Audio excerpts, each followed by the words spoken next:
friends, welcome back to my channel. If you're new here, hello, my name is Kay. I'm a professional home organizer and soprano here in the Boston area, and I'm here to inspire you to live a more organized life. So today we're going to talk about kitchen organization flow, even though I'm not in the kitchen right now, but we are going to definitely talk about the kitchen. The kitchen is the place where I get asked to help the most out of any place where I go to actually help clients in person, which I don't do right now, but I usually do. And the kitchen is a place where you can run into some real snags if you have it set up in a really non-optimal way. So we'll talk about some secrets, well, not secrets, but we'll talk about some things you can do to set your kitchen up to optimize the flow. Because if you don't really realize it, your kitchen is basically a meal factory. And as long as you think about it that way, you'll really start to be able to get your kitchen to be really optimized for workflow. Organizing for me is sort of like a puzzle challenge, and I think I like it because I like video games. And if you are familiar with the video game Overcooked, you'll know that it is basically a co-op kitchen flow simulator where you and another player actually work together to prepare meals, chop things, wash dishes, and make sure everything gets done on time. It can be a really fun game or a really stressful game if you don't have a really good communication strategy with the other player, but it basically depends on how well you set up your whole kitchen flow, and the same strategy from that game can be applied to your actual kitchen.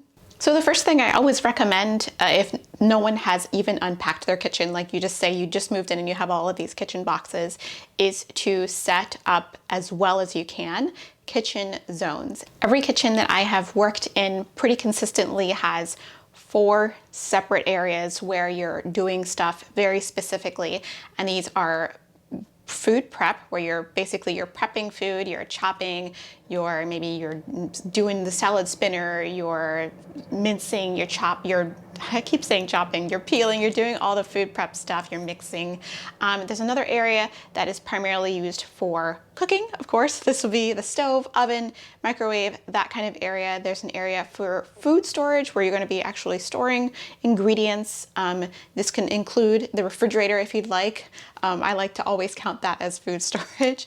But it usually includes some cabinets or a pantry. And then there is the washing up area. Of course, this includes the sink, the trash can, recycling, that kind of area. Now these areas can be broken up into little smaller areas, but as long as you have clearly defined zones in your kitchen, you're going to be it's going to help you out if you set up these clearly defined zones. Now, if you have a smaller kitchen, you can still set up these zones.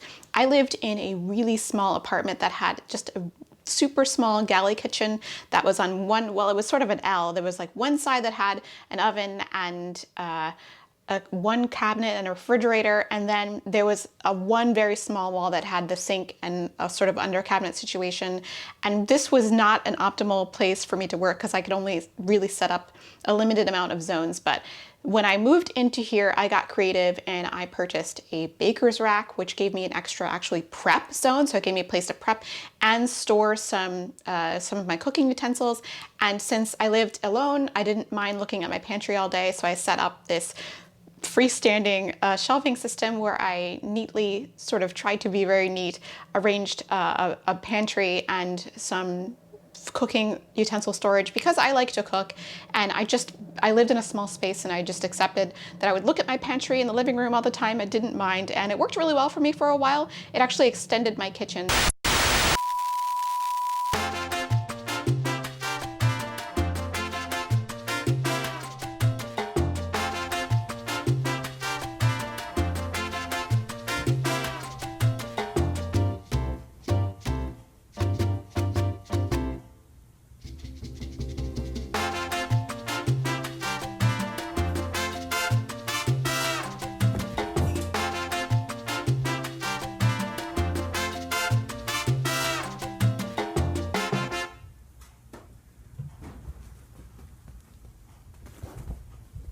Give up, huh? I will set up manual zones and create zones if I need to. So if you live in a small space and you need to get more space, just get creative, set up your own zones, and you'll be good. If you have a dishwasher in your kitchen, you can design you can hack it so that you can get the maximum efficiency by designing around your dishwasher.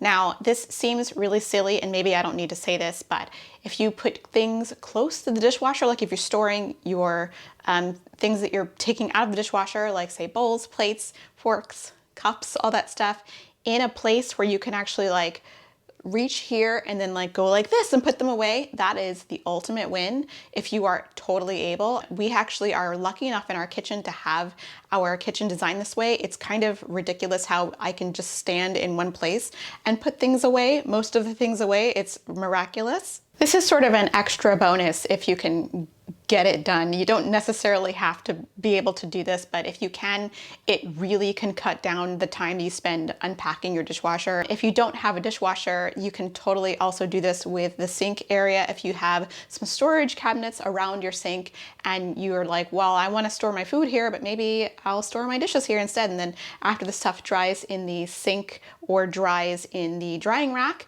you can put it right up there on the cabinet. If it's like right above there, it's an awesome hack if you hadn't thought of it. You know what? Let me know. Do you guys towel dry your dishes or do you let them air dry? I think it depends on what I'm washing actually. If it's a pot or a pan, I just will go ahead and towel dry it and then stick it back into the cabinet. But if it's like something plastic, I'll usually, you know what? I don't know. Let me know if you guys towel dry or air dry. Let me know. Around our sink area, we've actually been able to maximize our counter area because we have this in-sink drying rack that sits in the sink instead of sitting on the outside of the sink, so that we have extra space to either prepare food or, you know, put some dishes that need to be washed there. So we've hacked a little extra counter space by having our drying rack in the sink. So that's another great space saver for an optimized kitchen. And if you don't want to look at it, you can definitely take it out. Or another great space saver and efficiency saver is the kitchen drying mat, which can be put away really neatly when you're not using it and just takes up a minimal amount of space on your counter. It's an amazing thing. So my next tip is sort of a subset of my first tip. When I said set up zones, you should set up also sub zones by use. Now in your kitchen, you're mainly doing stuff. You're not just gonna grab it and enjoy it. You're doing stuff. You're chopping, you're peeling, you're salad spinning. I keep saying those things because those are the things I do most of the time. All that stuff to me, in my mind, is food prep. And all of my food prep items are in the same space, and they are even categorized within that space to be like one another. So that way I can always find what I need when I need it, and all that stuff is in the same place, and I don't need to like go across the kitchen to grab a spice and then go another place in my kitchen and grab a measuring spoon. It's right there. My measuring spoons are right next to my spice because, oh my God, I'm doing that all the time. I'm like, half a teaspoon of cumin seed, everything needs to be close by each other because it just makes more sense. Another thing I want to say for optimizing kitchen flow is to reserve the least valuable real estate.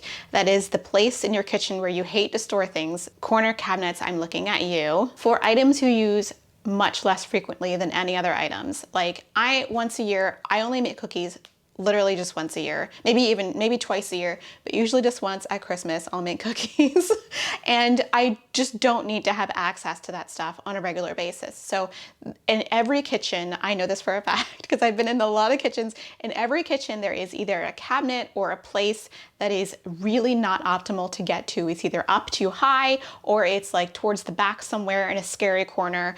That is the place where that stuff needs to go. Like me, I'm not a baker, so all my baking stuff is out of the way so that you reserve more valuable real estate for things you use much more often, like saute pans, knives, cutting boards, those kinds of things. If you do bake all the time, then like more power to you. Make cookies all you want. I would like some cookies. You can mail them here, please. I will take them. I'm just not making them.